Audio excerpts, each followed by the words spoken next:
মিরপুরে সিরিজের প্রথম ওয়ানডেতে আফগানিস্তানের বিপক্ষে ব্যাট করছে বাংলাদেশ। তামিম ও মাহমুদুল্লাহর 50-তে চ্যালেঞ্জিং স্কোরের পথে স্বাগতিকরা।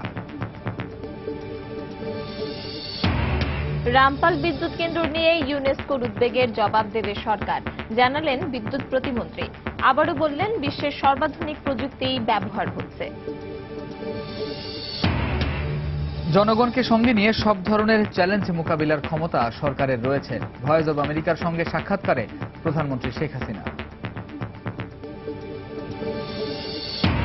দখল সহ নানা কারণে বছরের বেশিরভাগ সময়ই পানি থাকে না অধিকাংশ নদীতে। নজরদারি ও সংশ্লিষ্ট সংস্থাগুলোর সমন্বয়ের অভাবকেই দুষছেন বিশেষজ্ঞরা। এবং পর্যাপ্ত ইলিশ ধরা পড়ছে উপকূলে। দক্ষিণের বৃহত্তম মৎস্য অবতরণ কেন্দ্রে কর্মচঞ্চলতা, বেড়েছে রাজস্ব আদায়।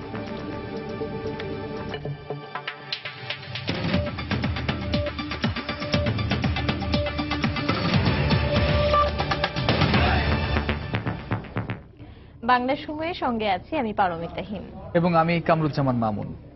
বাংলাদেশ আফগানিস্তান ওয়ানডে সিরিজ প্রসঙ্গ। 3 ম্যাচ সিরিজের প্রথম ওয়ানডেতে আফগানিস্তানের বিপক্ষে টস জিতে ব্যাট করছে স্বাগতিক বাংলাদেশ। শেষ খবর পাওয়া পর্যন্ত টাইগারদের সংগ্রহ 7 উইকেটে 246 রান। মিরপুর শেরেবাংলা জাতীয় স্টেডিয়ামে ব্যাটিংয়ে নেমে শুরুটা ভালো হয়নি বাংলাদেশের। স্কোরবোর্ড 1 রান যোগ হতে ব্যক্তিগত 0 রানে জাদরানের শিকার হয়ে প্যাভিলিয়নে ফেরেন সৌম্য সরকার। তবে দ্বিতীয় উইকেট জুটিতে তামিম ও ইমরুল মিলে বেশ শাসন করেন আফগান বোলারদের। এই জুটিতে 83 রান যোগ করে ইমরুল আউট হন ব্যক্তিগত 37 রানে। তবে ঠিকই ক্যারিয়ারের 33তম 50 হাঁকান তামিম। সেই সাথে আন্তর্জাতিক ক্রিকেটে প্রথম বাংলাদেশি ব্যাটসম্যান হিসেবে মোট 9000 রানের রেকর্ড ছুঁয়ে ফেলেন তামিম ইকবাল। পরে ব্যক্তিগত 80 রানে আউট হন তিনি। দারুণ খেলতে থাকা মাহমুদুল্লাহ ফেরেন 62 রানে। এরপর ভালো খেলতে থাকা সাকিব আউট হন 48 রানে।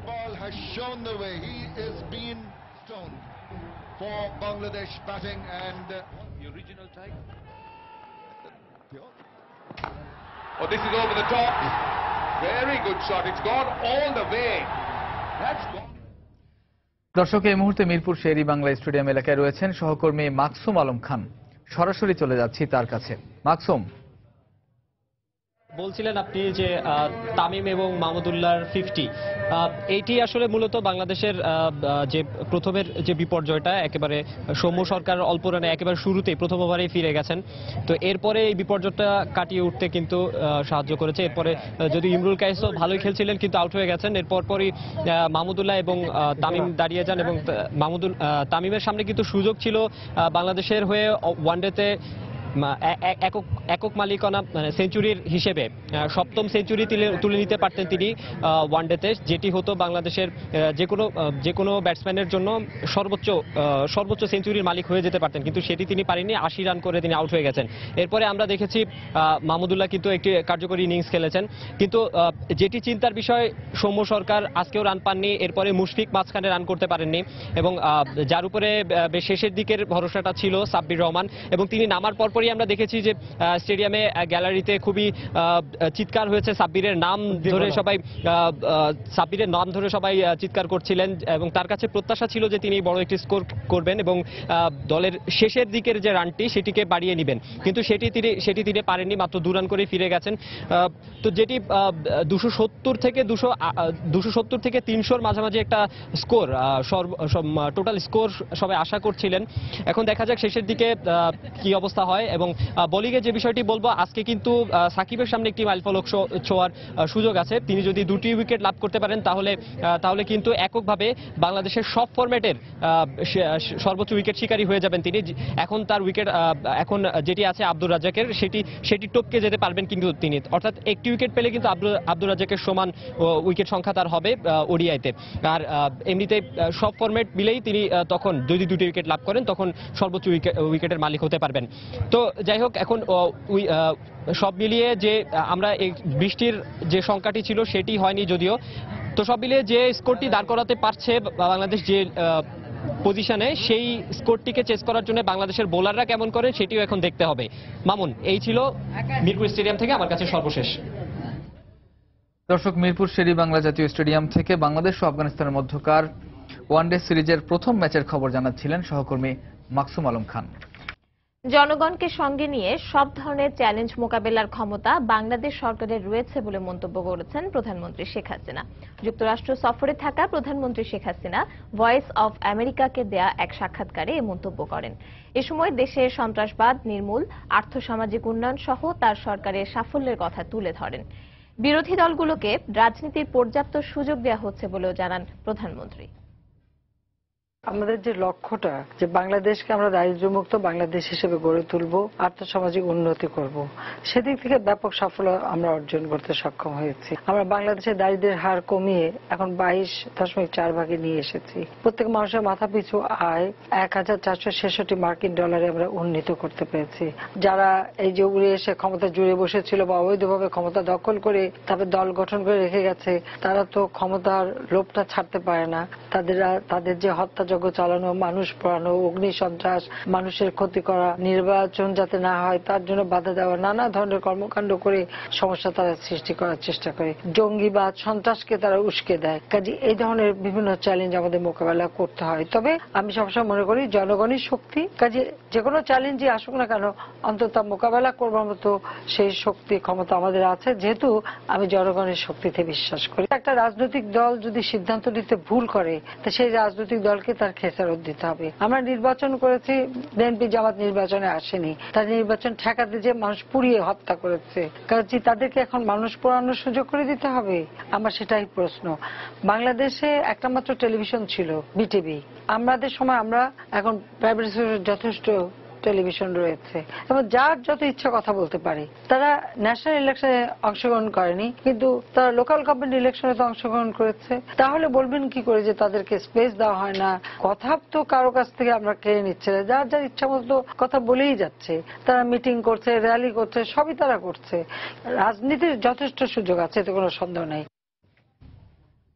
রামপাল বিদ্যুৎ কেন্দ্র নিয়ে ইউনেস্কো উদ্বেগ জানিয়ে যে প্রতিবেদন দিয়েছে, আগামী সপ্তাহে তার জবাব দেওয়া হবে বলে জানিয়েছেন বিদ্যুৎ ও জ্বালানি প্রতিমন্ত্রী নসরুল হামিদ। সকালে রাজধানীর বিদ্যুৎ ভবনে বিদ্যুৎ ও জ্বালানি খাতে গবেষণা শীর্ষক এক কর্মশালার উদ্বোধন শেষে সাংবাদিকদের একথা জানান তিনি। বিশ্বের সর্বাধুনিক প্রযুক্তি দিয়ে রামপাল নির্মাণ করা হচ্ছে বলে আবারও জোর দাবি করেন নসরুল হামিদ। এখানে কিছু টেকনিক্যাল বিষয়গুলো আছে যেগুলো আমাদেরকে জানাতে হবে, কারণ এই টেকনিক্যাল বিষয়গুলো হয়তো ইউনেস্কো জানতে পারলে, এর আগেও আমরা জানিয়েছি, এখন আমরা আরো ডিটেল ভাবে জানাচ্ছি। এবং তাদের যে আশঙ্কা যেটা আছে যেগুলোর উপর, সেই আশঙ্কা জায়গায় আমরা চাচ্ছি যে এই আশঙ্কা যাতে না থাকে, আমরা কিভাবে টেকনিক্যাল জায়গাটাকে আমরা মিট করছি সেই বিষয়গুলো তাদেরকে জানানো প্রয়োজন। আমার মনে হয় আগামী সপ্তাহের মধ্যে আমরা জবাবটা দিয়ে দিই। সরকার খুব অ্যানালাইসিস করে $2 বিলিয়ন রিস্ক নিতে যাচ্ছেন। কেন সরকার এরকম ভাবে একটা কাজ করবেন যেটা $2 বিলিয়ন রিস্ক নিয়ে ভবিষ্যতে ক্ষতিগ্রস্ত হবে? আমার তো মনে হয় না এই ধরনের কাজের দিকে কখনো সরকার যাবে। বাংলার সময় আরো থাকছে। ফরিদপুরে মৃত ঘোষণার পর কেঁদে ওঠা নবজাতক গালিবা লাইফ সাপোর্টে। অতিরিক্ত রক্তক্ষরণে অবস্থা আশঙ্কাজনক, জানালেন চিকিৎসক। মৃত ঘোষণাকারীর শাস্তি দাবি। দখল ও দূষণের কবলে মুমূর্ষু ঢাকার 4টি নদী। অবৈধ দখলে যেমন ক্রমান্বয়ে নদীগুলো ছোট হয়ে আসছে, তেমনি বর্জ্য অব্যবস্থাপনার কারণে বিপজ্জনক মাত্রায় দূষিত নদীর পানি পরিশোধন করেও ব্যবহার করা যাচ্ছে না। বিশেষজ্ঞরা সমন্বয়হীনতার কথা বললেও নদী কমিশন বলছে লোক সংকটের কারণে সম্ভব হচ্ছে না অধিকাংশ পরিকল্পনা বাস্তবায়ন। এ নিয়ে রিপোর্ট করেছেন কামরুজ্জামান মামুন। দখল, ভরাট, আবর্জনা নিক্ষেপ নানাবিধ কারণে রাজধানীর নদীগুলো হারিয়েছে নিয়মিত গতি ও ছন্দ। কোনো কোনো অংশ স্রোতহীন হয়ে রূপ নিয়েছে আবর্জনার ভাগাড়ে। ঢাকা ঘিরে থাকা 4 নদী শীতলক্ষা, তুরাগ, বালু ও বুড়িগঙ্গার প্রায় একই দশা। বর্জ্যের মিশ্রণে নদীর পানি সবর্ণ হারিয়ে কোথাও রং নিয়েছে লালচে, আবার কোথাও কালো। আর দখলের চিত্র তো আরও বেশি। সীমানা পিলার ছাড়িয়ে নদীর ভেতরে গড়ে তোলা হয়েছে স্থায়ী অস্থায়ী স্থাপনা, পাশাপাশি নদীর ভেতরে বালু ভরাট করে চলছে ব্যবসা। মোহাম্মদপুর বেড়িবাঁধ এলাকায় নদীর জমি ভরাট করে গড়ে তোলা হয়েছে গ্যারেজ। কথা বলতে গেলে অনেকে এড়িয়ে যান। মাসুদ ভাইয়ের ওরা এই জায়গাটা পরট করছে। মাসুদ ভাই তো মনে করেন যে এটা আবার সঠিক, কিন্তু ভাড়াটা নেয় না, ভাড়া নেয় কিন্তু তাদের পোলাপানি নেয়। স্থানীয় এই নেতার ফোন নম্বর সংগ্রহ করে ফোন দিলে ওপাশ থেকে জানানো হয় তিনি মাসুদ নন। আপনারা তো জানেন যে এটা নদী ছিল, এই নদীটা ওরা পরট করছে। আপনি মাসুদ না? না না না, মাসুদের নাম্বার বলে যে এই নাম্বারটা দেয়া হলো আমাকে। না না, মাসুদের নাম্বার, এটা আমার। এই নদী বিশেষজ্ঞের মতে অভাব রয়েছে পর্যাপ্ত নজরদারির, অভাব রয়েছে সংশ্লিষ্ট সংস্থাগুলোর সমন্বয়ের। মাঝে এগুলো মনে হবে চর, আসলে চর না, এগুলো দখল করা হয়েছে। এই নদীগুলো জৈবিকভাবে মুমূর্ষ, যারা এই দখলগুলো দেখবে না তারা হলো এটা নজরদারি করে নাই, বা তারা কোনো কোনো ক্ষেত্রে পেছনের দরজা দিয়ে তারা এক ধরনের সহযোগিতা করেছে। তাই মেনে নদী কমিশন বলছে, লোক সংকট ও পরিবেশ অধিদপ্তর সহ অন্যান্য সেবা সংস্থাগুলোর আগ্রহের কমতি রয়েছে নদী পুনরুদ্ধারে। এই নদী রক্ষার জন্য তেমন কোনো গুরুত্বপূর্ণ সিদ্ধান্ত বা কাজ কেউ কোনো ডিপার্টমেন্ট বা কোনো মিনিস্ট্রি করেনি। এক্ষেত্রে আমি পরিবেশ অধিদপ্তরের তারা সেরকম ভাবে সফল হয়নি, বরং যদি খুব নেকেডলি বলি তারা ব্যর্থই হয়েছে। আমরা এখন এগুলোকে আইডেন্টিফাই করতে চাই কে তারা এই দায়ী। প্রভাবশালী ও রাজনৈতিক মদতপুষ্টদের নদী দখল এবং সেই দখল করা জায়গায় দেদারসে ফেলা হচ্ছে শিল্প কারখানার বর্জ্য। বিশেষজ্ঞরা বলছেন, ভাববার সময় নেই। রাজধানীর চারপাশের নদীগুলোকে পুনরুদ্ধারে এখনই যদি প্রয়োজনীয় পদক্ষেপ না নেওয়া যায়, তাহলে এর দীর্ঘমেয়াদী প্রভাব পড়বে নগর জীবনে। কামরুজ্জামান মামুন, সময় সংবাদ, ঢাকা। বর্ষা মৌসুমে কেবল 3 মাস পানি থাকলেও বছরের বেশিরভাগ সময় পানি শূন্য থাকে বেশিরভাগ নদী। একদিকে চর জেগে উঠছে, অন্যদিকে দখল হয়ে যাওয়ায় ধীরে ধীরে মানচিত্র থেকে হারিয়ে যেতে বসেছে এক একটি নদী। সংশ্লিষ্টরা বলছেন, নদী খননের কোনো বিকল্প নেই। এ কাজের জন্য বরাদ্দ করা অর্থ লোপাট হয়ে যাওয়ায় কাজের কাজ কিছুই হয় না বলে অভিযোগ তাদের। হেদায়েতুল ইসলাম বাবুর প্রতিবেদন, ক্যামেরায় ছিলেন ওবায়দুল ইসলাম। গাইবান্ধা শহরের পাশ দিয়ে বয়ে চলা এ নদীর নাম আলাই। ঘাঘর থেকে উৎপত্তি হয়ে গোবিন্দগঞ্জ উপজেলায় মিশেছে কাটাখালী নদীর সাথে। 44 কিলোমিটার দৈর্ঘ্যের আলাই নদী ছিল এই অঞ্চলের মানুষের জীবন জীবিকার উৎস। কালক্রমে ভরাট হতে হতে নদীটি এখন মৃতপ্রায়। পানিটালা প্রত্যাহার করার ফলে আমাদের দেশে অসংখ্য ছোট নদী মরে যাবে, ফলে আমাদের পরবর্তী প্রজন্ম মরুভূমির মুখোমুখি দাঁড়াবে। ভাটিয়ালি, ভাওয়াইয়া গান, যেটা যে নদী থেকে এই গানগুলোর উৎপত্তি, সেই গানগুলো কিন্তু আমাদের হারিয়ে যাচ্ছে। সেটা হলো একমাত্র কারণ কিন্তু নদী।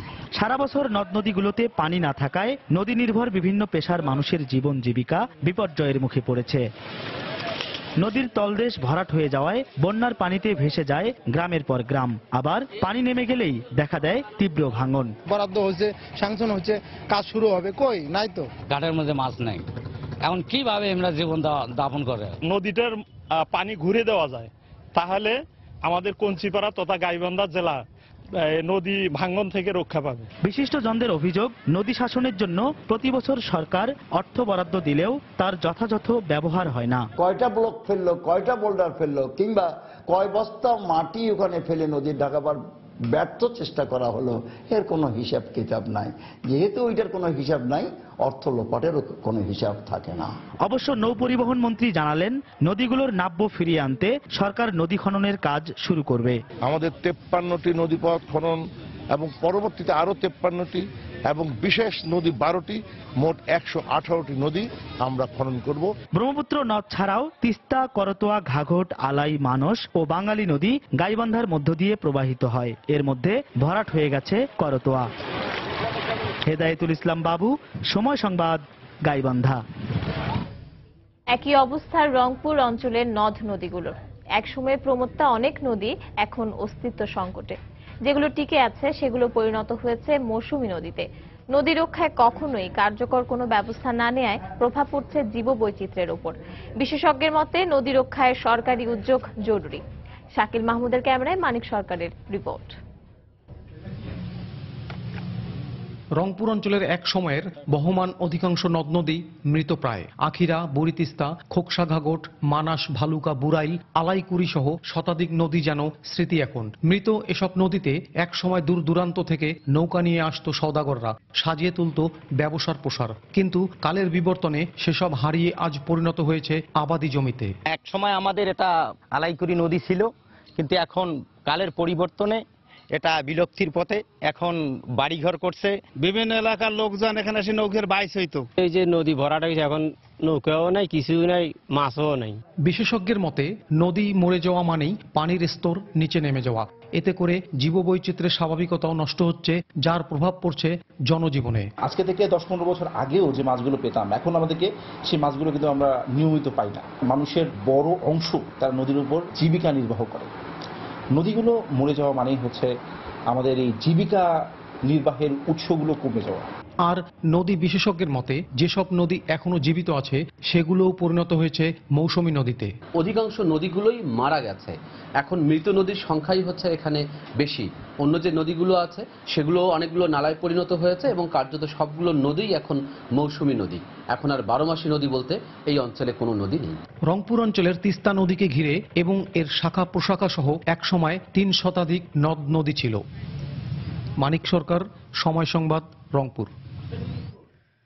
নানা কর্মসূচির মধ্য দিয়ে পাবনায় পালিত হলো বিশ্ব নদী দিবস। এ উপলক্ষে সকালে জেলা প্রশাসকের কার্যালয় থেকে বর্ণাঢ্য র্যালি বের করা হয়। র্যালি নিয়ে শহরের গুরুত্বপূর্ণ সড়ক প্রদক্ষিণ করে ইছামতি নদীর তীরে গিয়ে শেষ হয়। পরে ময়লা আবর্জনার ভরাট হয়ে যাওয়া ইছামতি নদীর প্রাণ ফিরিয়ে দেওয়ার দাবিতে ঘণ্টাব্যাপী মানববন্ধন করেন তারা। এতে জেলা প্রশাসনের কর্মকর্তা ও স্কুল কলেজের শিক্ষার্থী সহ বিভিন্ন শ্রেণী পেশার মানুষ অংশ নেন।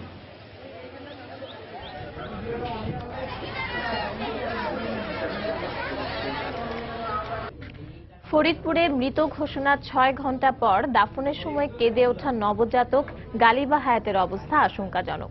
তাকে রাজধানী স্কয়ার হাসপাতালে লাইফ সাপোর্টে রাখা হয়েছে। চিকিৎসক জানিয়েছেন, শিশুটির শরীর থেকে অনবরত রক্ত ঝরার কারণে তার অবস্থা স্বাভাবিক হচ্ছে না। তবে গালিবার বাবার দৃঢ় বিশ্বাস, মৃত্যুর সঙ্গে লড়াই করে সুস্থ হয়ে উঠবে তার মেয়ে। পাশাপাশি জন্মের পর তার মেয়েকে মৃত ঘোষণাকারী ফরিদপুরের সেই চিকিৎসকের শাস্তি দাবি করেছেন তিনি। ফরিদপুর থেকে শনিবার হেলিকপ্টারে করে ঢাকায় আনার পর রাজধানীর স্কয়ার হাসপাতালে চিকিৎসাধীন মৃত ঘোষণার পরও অলৌকিকভাবে বেঁচে যাওয়া নবজাতক গালিবা হায়াত। বিশেষজ্ঞ চিকিৎসক জানিয়েছেন, গালিবার শরীরে অসংখ্য জখমের চিহ্ন রয়েছে। রক্তক্ষরণ হওয়ায় তার অবস্থা আশঙ্কাজনক। তবে মাত্র 5.5 মাসে ভূমিষ্ঠ হওয়া শিশুর উপর টানা 3 দিনের ধকলের পরও বেঁচে থাকাটা অলৌকিক বলে দাবি করেন চিকিৎসক। এমনকি গালিবার বেঁচে থাকাটা চিকিৎসা বিজ্ঞানের যুক্তিকেও হার মানিয়েছে বলে জানান তিনি। It's really a miracle.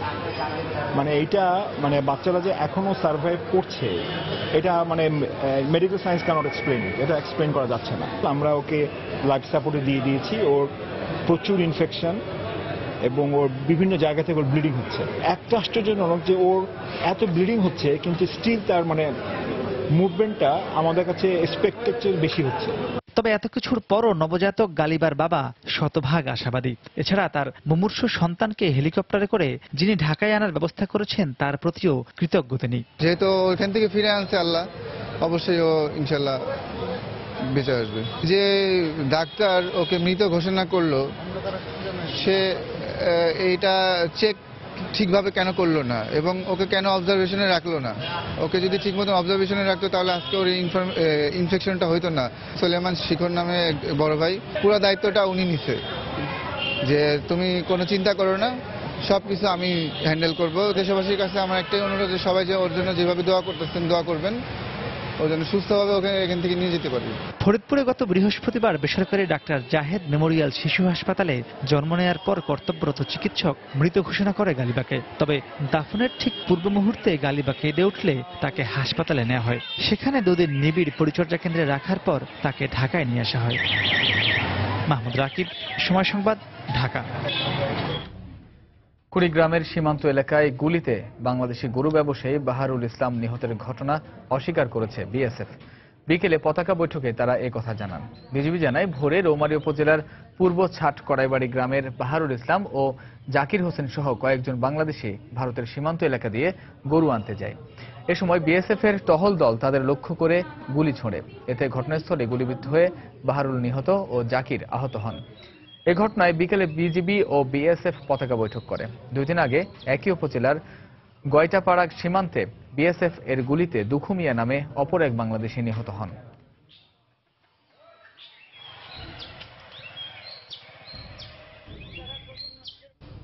এদিকে সীমান্তের নানা সমস্যা নিয়ে ব্রাহ্মণবাড়িয়ার আখাউড়া সীমান্তে বিজিবি বিএসএফ এর সেক্টর কমান্ডার পর্যায়ে বৈঠক অনুষ্ঠিত হয়েছে। দুপুরে আখাউড়া কোম্পানি সদরে এ বৈঠক অনুষ্ঠিত হয়।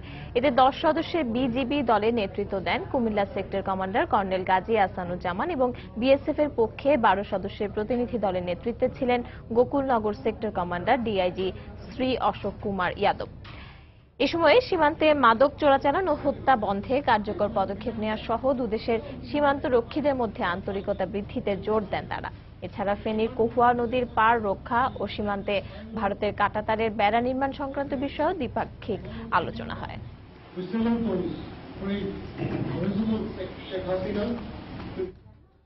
মাধ্যমিক পরীক্ষার প্রতিটি বিষয়ে সৃজনশীল পদ্ধতিতে 6টির সাথে আরো একটি প্রশ্ন বাড়ানোর প্রতিবাদে দ্বিতীয় দিনের মতো দেশের বিভিন্ন স্থানে কর্মসূচি পালন করেছে শিক্ষার্থীরা।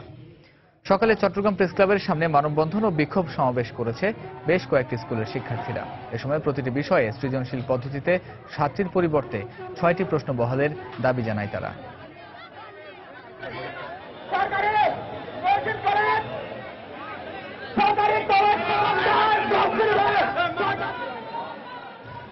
একই দাবিতে ময়মনসিংহে দ্বিতীয় দিনের মতো সড়ক অবরোধ করে বিক্ষোভ করেছে শিক্ষার্থীরা। এতে শহরের 4টি সড়কে যান চলাচল বন্ধ হয়ে তীব্র যানজটের সৃষ্টি হয়। পরে পুলিশ ঘটনাস্থলে পৌঁছে পরিস্থিতি নিয়ন্ত্রণে আনে।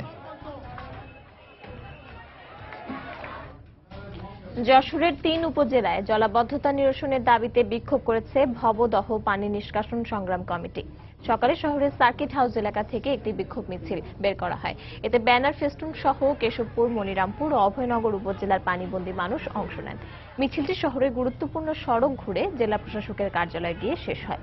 এ সময় জেলা প্রশাসকের কাছে টানা 2 মাস জলাবদ্ধতায় চরম দুর্ভোগের কথা তুলে ধরেন তারা। পরে জেলা প্রশাসকের মাধ্যমে প্রধানমন্ত্রী বরাবর একটি স্মারকলিপি দেওয়া হয়।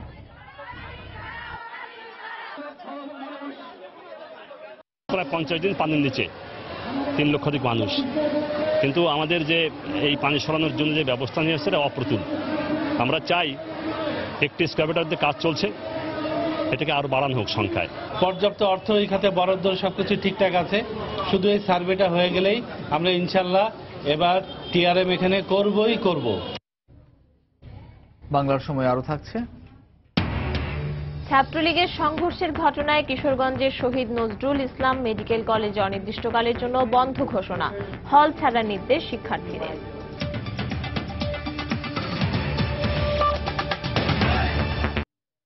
মৌসুমের শেষে উপকূলীয় নদী ও সমুদ্রে পর্যাপ্ত ইলিশ ধরা পড়ছে জেলেদের জালে।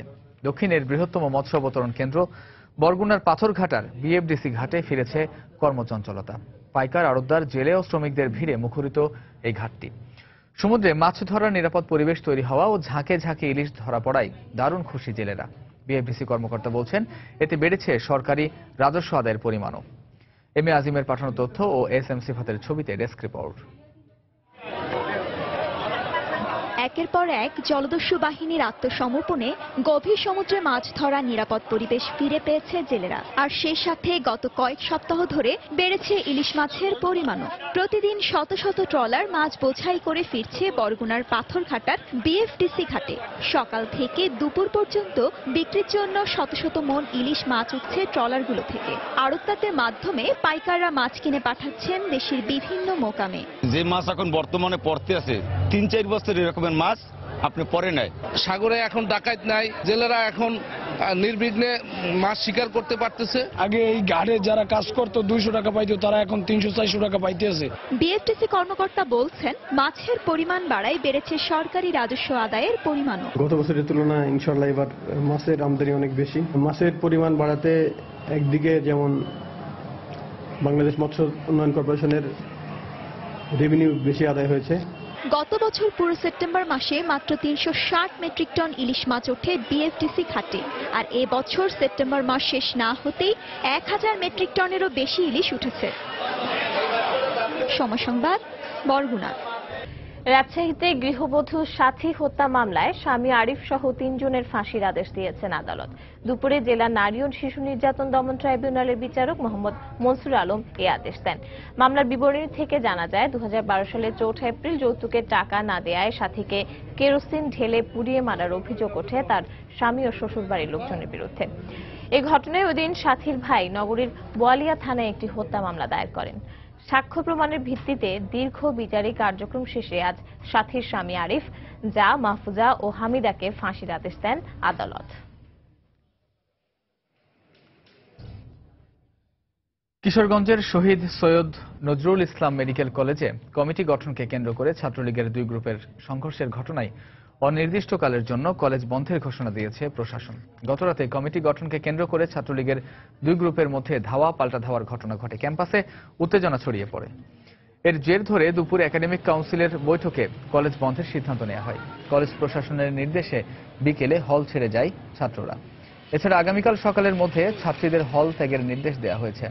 ঘটনার পর থেকে ক্যাম্পাসে পুলিশ মোতায়েন রয়েছে। ছাত্রলীগের দুটি দল গঠন হওয়া নিয়ে কেন্দ্র করে গতকাল রাতে ধাওয়া পাল্টা দেওয়া একটা প্রচন্ড সংঘর্ষ হয়েছিল। তার ভিত্তিতে আজকে আমাদের এই অসহনীয় দুর্ভোগ পোহাতে হচ্ছে। নতুন যে কারিকুলাম করেছে গভর্নমেন্ট, তাতে আমাদের এমনিতেই সময় খুব সংকীর্ণ। এর মধ্যে হঠাৎ করে আমাদের এই বন্ধ আমাদের পড়াশোনায় ব্যাপকভাবে ক্ষতিগ্রস্ত হব আমরা। ধাওয়া পাল্টা ধাওয়া এবং আরো ক্ষয়ক্ষতির যেটা সম্ভাবনা ছিল কিংবা সেই জিনিসটা যাতে না হয় সে কারণে কলেজ কর্তৃপক্ষ একাডেমিক কাউন্সিলের সভা আহ্বান করে এবং সেই সবাই সিদ্ধান্ত অনুসারে কলেজ অনির্দিষ্টকালের জন্য বন্ধ হয়। সৌদি আরবের দাম্মামে নিহত দুই বাংলাদেশি আরিফ ও কামাল মিয়ার গ্রামের বাড়ি কুমিল্লা ও ব্রাহ্মণবাড়িয়ায় চলছে শোক।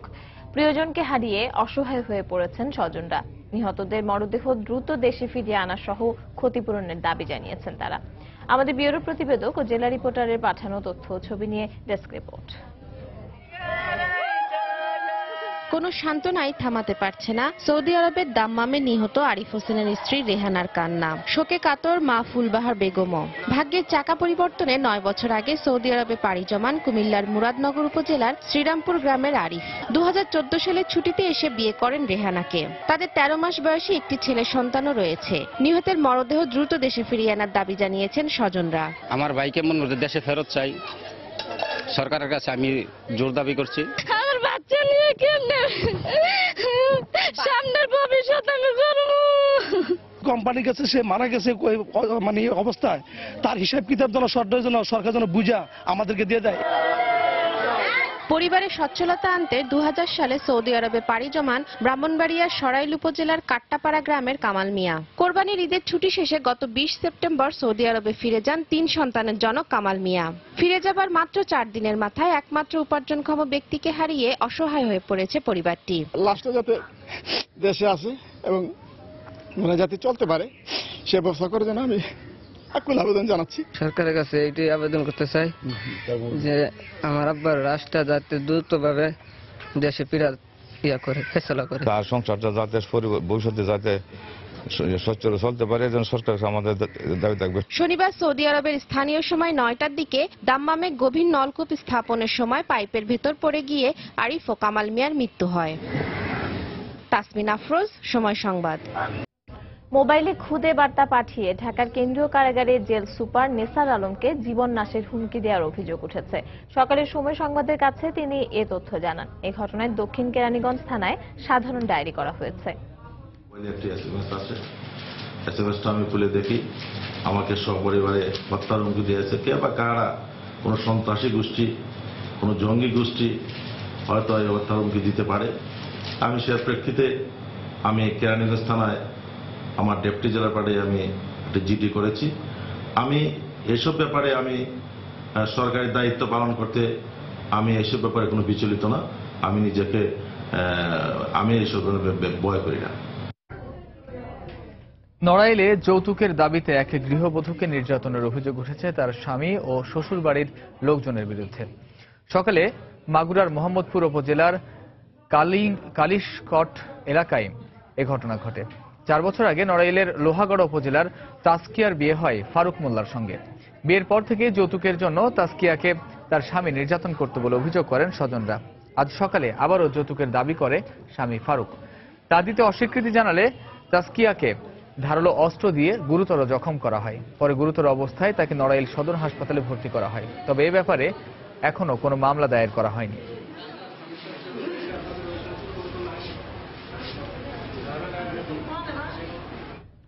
গাইবান্ধায় চাঁদাবাজি বন্ধের দাবিতে বিক্ষোভ মিছিল প্রতিবাদ সমাবেশ করেছেন অটোরিকশা চালকরা। দুপুরে শহরের শাপলা মিল চত্বর এলাকায় সব অটোরিকশা বন্ধ রেখে বিক্ষোভ শুরু করেন তারা। পরে সেখানে প্রতিবাদ সমাবেশে অংশ নেন অটোরিকশা চালকরা। এ সময় তারা অভিযোগ করে বলেন, শহরের টোল আদায়ের নামে পৌর কর্তৃপক্ষ অটোরিকশা প্রতি 20 টাকা করে চাঁদা আদায় করেন। এমনকি বিভিন্ন শ্রমিক সংগঠনের নামেও পৌর কর্তৃপক্ষের বিরুদ্ধে চাঁদা আদায়ের অভিযোগ করেন তারা। আগামী এক সপ্তাহের মধ্যে চাঁদাবাজি বন্ধ না হলে কঠোর আন্দোলনের হুঁশিয়ারি দেন বক্তারা।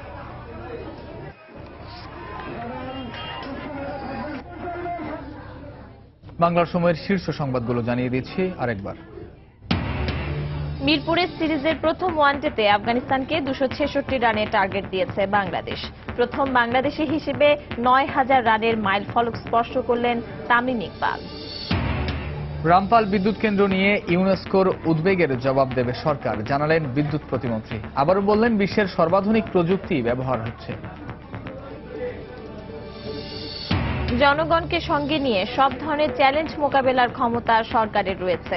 ভয়েস অব আমেরিকার সঙ্গে সাক্ষাৎকারে প্রধানমন্ত্রী শেখ হাসিনা।